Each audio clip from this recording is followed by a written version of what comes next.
Hello, Faith and Yeti here, or Diamond and Airy.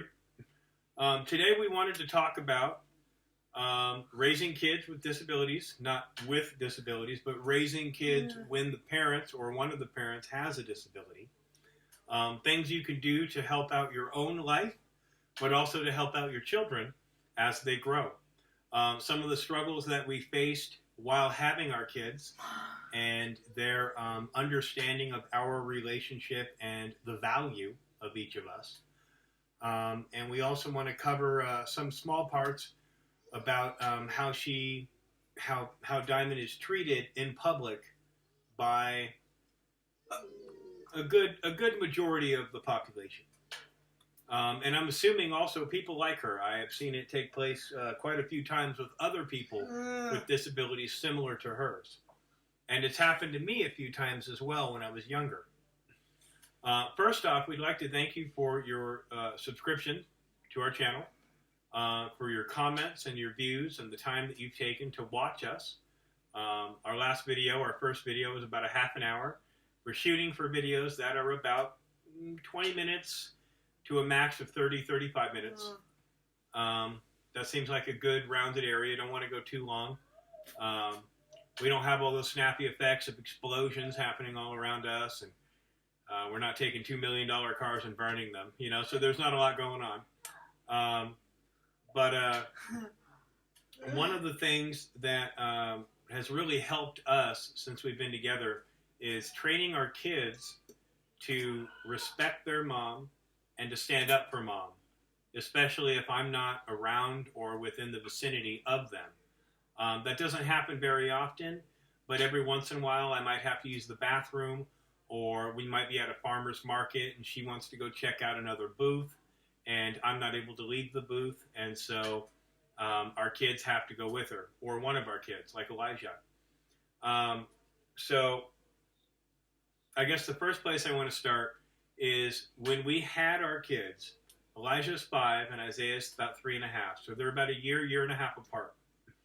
And when Isaiah was born, Elijah and Isaiah were both still in diapers and very much dependent on myself.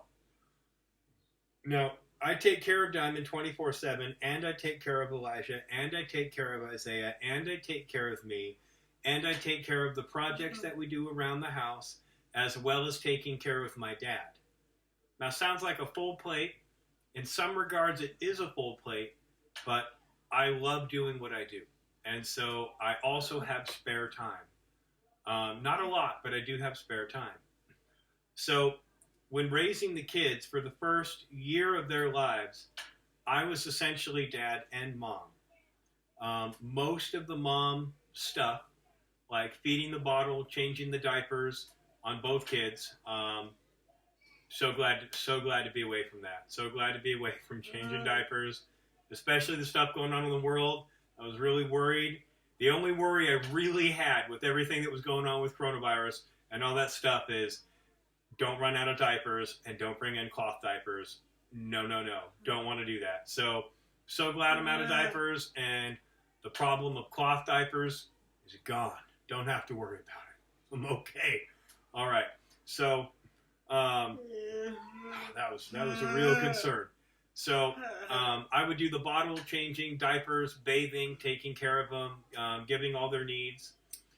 She would provide breast milk, and she would hold them when she could in bed or in a recliner or in her chair. And she would spend time with them, but the majority of the time they found that their needs were met with me. And now with Isaiah, he was more of a mama's boy from the beginning.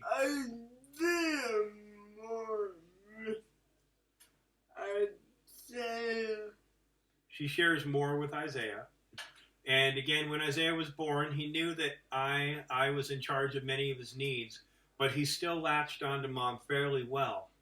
But Elijah, he noticed that I was the one providing his needs, and pretty much from the beginning, he kind of pushed Diamond out and didn't really want anything to do with her. He still knew that was his mom, but other than the word mom, that was it. He didn't want help from her. He didn't want her to take care of him, didn't want her to really touch him, anything. It was all me. And so for the first year or so, again, there's no book on raising kids. I mean, I guess there's 10,000 books at Barnes & Noble, but that's all relevant to the author's situation, to their home, to their beliefs, to everything that they've ever known and everything they desire to see in children themselves. And so I've never read one of those books. Seemed like a total waste of time. And again, there is no book based on this relationship. Haven't found one. So for the first year or so, I didn't really realize what was going on, and I didn't know how to fix it. But then I started working on showing Elijah that I love Mom, I respect Mom, and I need Mom. And in order for me to be able to take care of you, I need her to take care of me, and vice versa, take care of her. And so by doing this and instilling these kinds of things in him, he came to respect Mom. And by respecting Mom, he came to come to a point where he wants to help Mom. Not so much this way anymore, but he wanted to help Mom because I was helping Mom. He wanted to take care of Mom because I took care of Mom.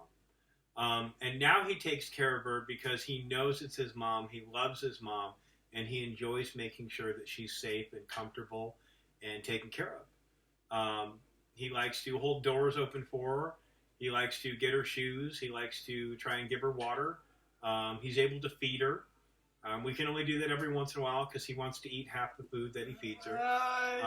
But, you know, that's a problem I face too. I try and eat the food I'm feeding her as well. So,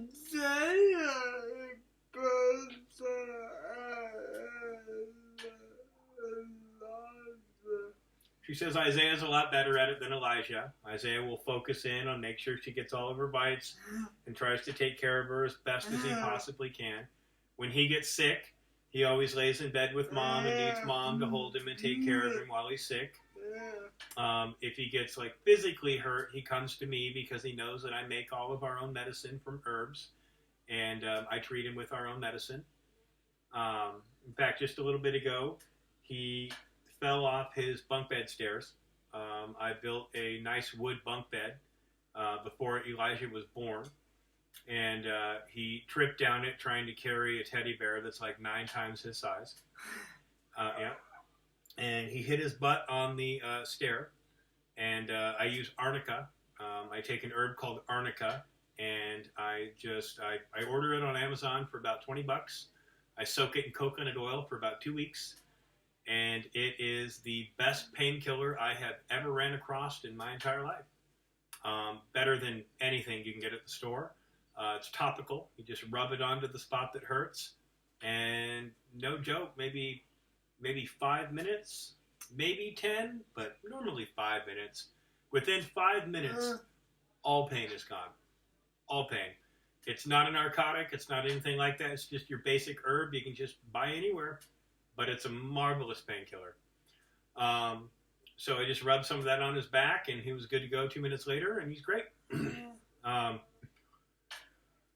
So one of the things that really helps out with our kids to get them to be able to realize that Mom is significant and to take care of her is to learn respect for Mom and to see how much we love each other, to see how much time we instill in each other. And that has really helped things. For instance, that gives me a break in some areas for now. Again, he's only 5 and Isaiah's only 3. But so like an example, like I said earlier, is if we go to a farmer's market and she wants to go and talk to someone or make deals, because at farmers markets we sell goat milk soap. I make goat milk soap from scratch. I got some of them here. This one here is colloidal oatmeal. It's good for rashes and stuff like that. The one in the middle here in the box is lavender calendula. Calendula is great for cuts, scratches, scars, stretch marks, anything like that. And then I got pine tar. Pine tar is great for psoriasis, eczema, dry skin. Good for what? Oh, it's good for grease. So like if you're working on cars or anything like that, this will cut through grease faster than that orange stuff you buy at the stores to be able to cut through it.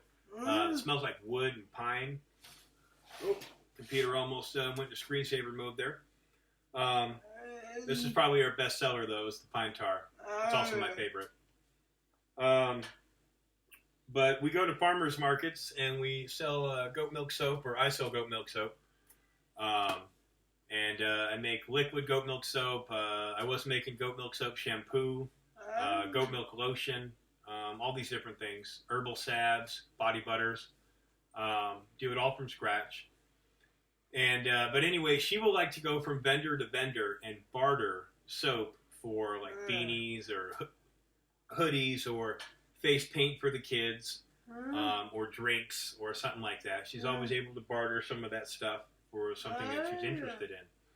And when she goes to these vendors, a lot of times they also cannot understand her. And so I can send Elijah. Elijah can stand on her footstool and go with her. And he will generally do one of two things. He will either instruct the vendor to listen to my mom, take time, and try and hear her. And if they really are having a hard time, he will then say, okay, I will tell you what she is saying. And he will handle the transaction for her in between the vendor and herself. He'll also take the money and do all that. And, he's really good about it, and he loves doing it. He loves doing it. It's a lot of responsibility, and he loves it. And it's the same thing with Isaiah. He's really eager in doing that too. But I feel like there are a lot of parents out there, whether disabled or not, that don't give their children enough credit. So like an example is my dad. He's like 71 now. My dad tells me that when he was a kid, again, you go back like 65 years. When he was a kid, his dad or grandpa would have him go out and take this little truck out into the farm field, and they would drive the truck out. And they're only like 8. They would drive out the truck, and they would do stuff on the farm, put whatever stuff they could on the truck. I don't know how big he was or what he was able to do. But they would load the truck up with whatever task it was that they had, and they would drive the truck back. Now, that's a lot of responsibility for, I feel like, an 8-year-old. And a lot of times today, there's like 20-year-olds, 30-year-olds that are still kids and can't do anything. And so I believe, I've always felt like that if I give my kids credit and I give them respect and I teach them and I raise them right, that they can do anything. And we're all taught that. We all tell our children that you can do anything when you grow up. It doesn't have to be when they grow up. A lot of the stuff that they can do now. You don't have to put the pressures of adult life on them, but you can still give them things that they can do now that helps and benefits you, your family as a whole, and helps with other people out and about. We've had a lot of people confront Diamond or myself to tell us how blown away they are by how our sons interact and how they are, their personality, who they are. And they are really independent. Our kids. Yeah. Yes. And our kids are very independent. Sometimes that's a bad thing, but they want to do everything themselves. They want to be taught it right now, and they want to do it right now on their own, no help. They try and do that with just about everything we do. So that's one thing I would really suggest if you're a parent with disabilities or in a relationship and one of you has one, disability, to train your kids or raise your kids to help you and teach them reasons why it's good to have the help, that you enjoy their help, that you would like to see them do more to help you. You still have to do discipline, but I found that if I go the route of respect with my kids, they respect me, I respect them. Obviously, I'm still the parent, and I still make the important decisions and the calls. But if I show them that, then I hardly ever have to discipline, because they want to do what I want them to do, instead of doing what I want them to do because they're afraid of discipline. I had that growing up, as most people did. If you did something wrong, the discipline was severe.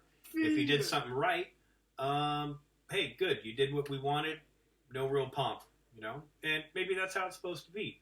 But in my own experience, I found that instilling respect in both of us and putting respect in them, they are hardly ever in trouble. And the really big things that really get kids in trouble, they almost never do. They almost never do.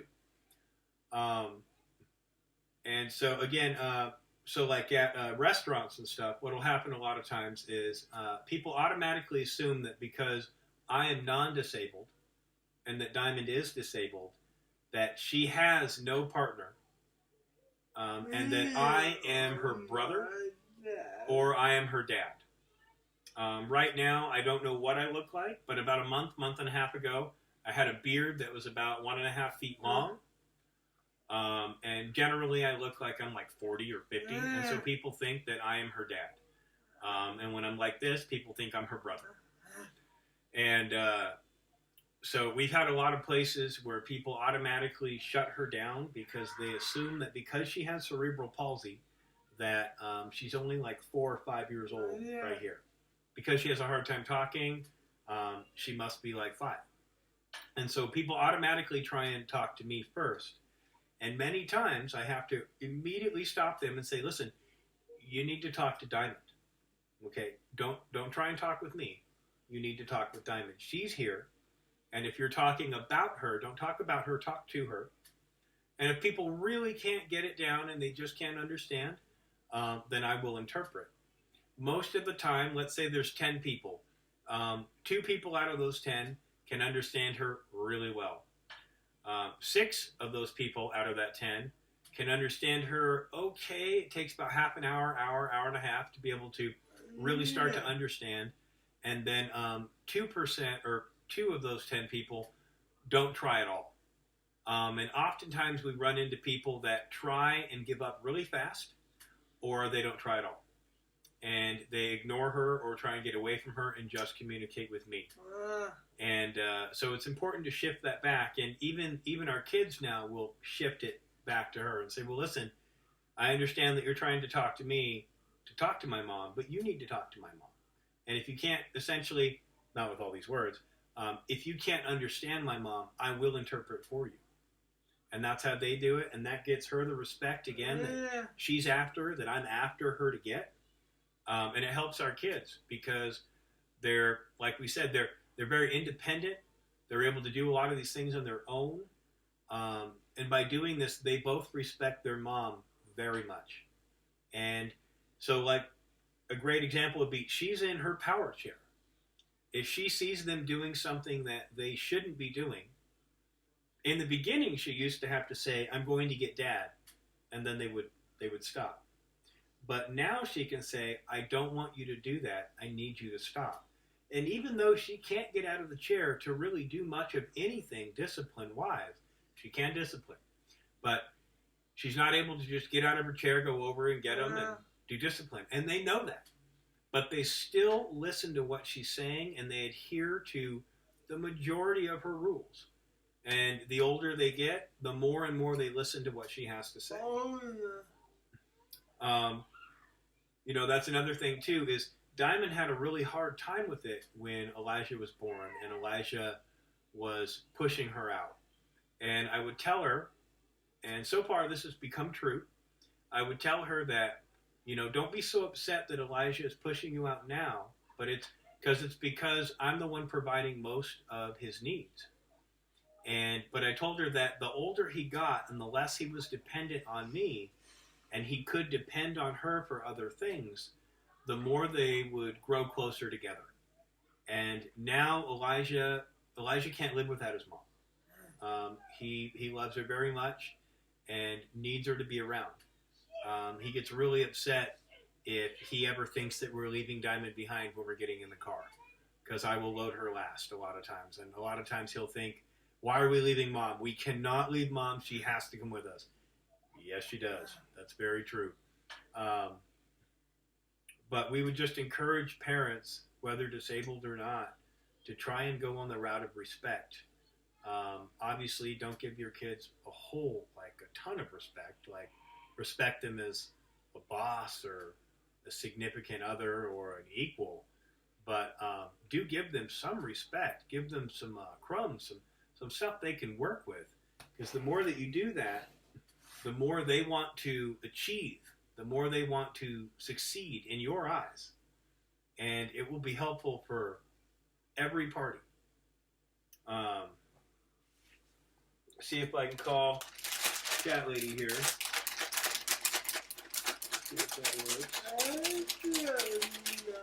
She's gone. Okay.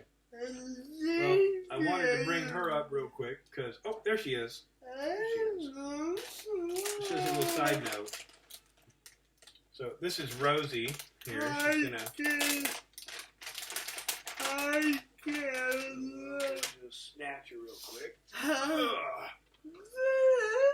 So this is our cat Rosie. She really wants those cat treats. I don't know what they put in those milk cat treats. They're extremely addictive. I looked it up on the internet one time, and I found out that those milk cat treats by Temptations Cat Treats are the most addictive cat treat out there on the market. If you look it up, you'll find that cats go crazy for those, and it doesn't matter what kind of cat. They go crazy. But I wanted to bring this lady up, just as a side note. Diamond got to name Rosie a long time ago, but they absolutely really don't like each other. She got to name her Rosie, and Rosie absolutely hates Diamond. So Diamond and her have this thing going on where they constantly give each other some sort of crap. And she likes giving Rosie crap. Rosie likes giving her crap. In fact, I tried to name the channel before we started the channel as Faith and Yeti. Yeah, this really gets her going. So,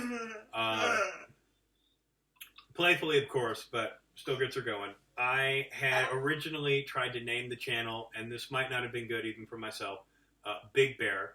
I was going to be Big Bear. I can see a lot of ways that could be turned around on me, though. So, it's kind of a good thing we didn't go that route. But Big Bear and Catwoman. And she was not having Catwoman. I like to tell her that they're sisters sometimes when they're really going at it. But I just wanted to bring that up. I don't know why. I just wanted to bring that up. Also, just wanted to show this too. If I can get the light right. This is my first batch going so far. I've actually grown quite a few mushrooms. These are gourmet pink oyster mushrooms. Do the light right. But I got like 50 or 60, 70 of them going. Each one of these little tiny guys here will be a mushroom about that big. And soon I should be growing about 36 to 40 pounds of these a week. You can use these medicinally. You can eat them. They're great for various things. Many mushrooms out there taste like pork or chicken or beef. A lot of them have nutrients in them equal to the protein of meat. So yeah, please check out some of my other mushroom videos. We're also going to finish a website here in a little bit. I feel like I'm jumping all over the place, but I'm starting to run out of time. So I should be finishing up our website here sooner, like within a week or two. And we have some mushroom stuff on there. To be able to start out growing your own mushrooms. I'm going to start, I have one video completed already for how to do mushroom spawn, and I'm going to add a video to it to make liquid culture. That'll be my first thing. One reason I want to get mushroom videos out there is there's a lot of misinformation out there. A lot of people grow mushrooms and are honest and good about it and want to share the info, and there's an awful lot of people out there that do not want anyone to know how to grow mushrooms. My understanding even is that YouTube was banning videos on growing mushrooms, not psychedelic ones. You could totally grow those and not get banned. But if you were growing gourmet mushrooms for eating, for food, for health, and to have a side business if you wanted, they were banning those videos left and right until there was a large outcry and they started bringing them back. There's a lot of people out there that try and say that it's impossible to grow mushrooms without thousands of dollars worth of equipment. That's not the case. I hardly have any equipment whatsoever, and I should be up to 36 to 48 or so pounds of mushrooms per week in just a few weeks. And there's, I believe, 40,000 different types of mushrooms. Many of them are anti-cancer, anti-tumor.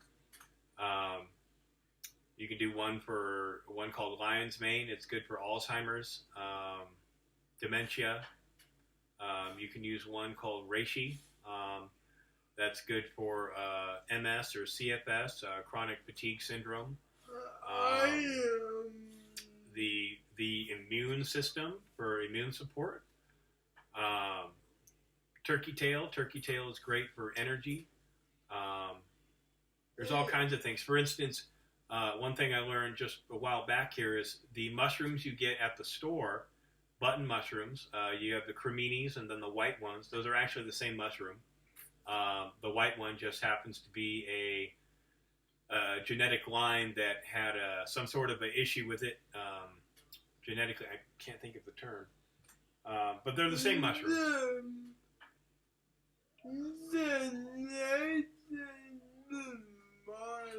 No, it's not that. That's what Bill Gates is doing.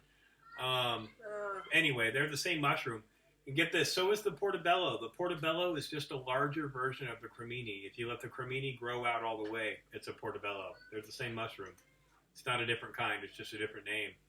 But if you take any of those button mushrooms and you cut them in half or slice them and put them in open sunlight for 15 minutes, it will increase the vitamin D inside the mushroom and give you 150% of your daily value of vitamin D.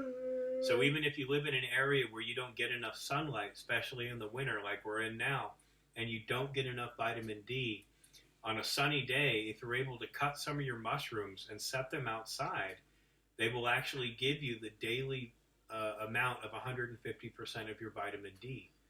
And you can also put them out there, do that, and then dry them. And you can snack on them later to get your full intake of vitamin D throughout the month or throughout the winter. But there's a lot of different things you can do. But yeah, if you enjoyed our video, if you want to see more things like this, please let us know in the comments. Please let us know what topic. And if there's any topics that you would like us to talk about or anything that you'd like us to work on or do or investigate or research, please let us know. We have lots of ideas of videos to record. I have lots of different projects I'll be working on, especially when spring rolls in. But it would be good to have your input of what you would like to see or talk about or hear. Please share, like. And please share our video to people that you think that would be interested in seeing it. Please like it. And please subscribe to it. We are definitely trying to get to the 1,000 subscriber mark. YouTube allows you to do a whole bunch of nifty little things once you have 1,000 subscribers. And we'd like to be able to do some of those things. That'd be pretty cool. So yeah, keep us posted. Thank you. God bless. And have a good night. Or morning.